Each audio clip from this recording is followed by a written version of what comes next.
Hey guys, in this video we're going to take a look at how you can make a phone call or a video call on the Samsung Galaxy S24 series. First, tap on the home button to go back to the home screen. Then on the home screen, open up the phone app. Now you can place a phone call by using the keypad, reply to a recent call, or you can select a contact to make the call.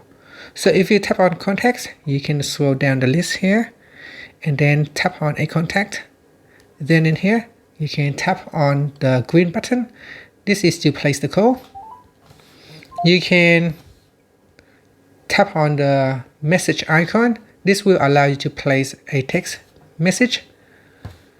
So I tap on the back key to go back in here.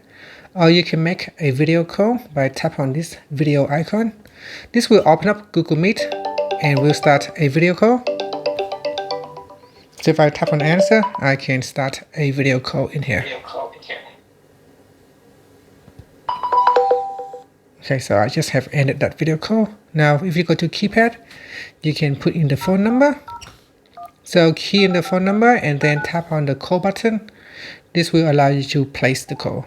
Amazing wishes to advance. And if you want to place the video call, you can press on the video call button to place the video call. So again, now press on the video call button. This will allow you to make a video call. And that's it. Thank you for watching this video. Please like and subscribe to my channel for more videos.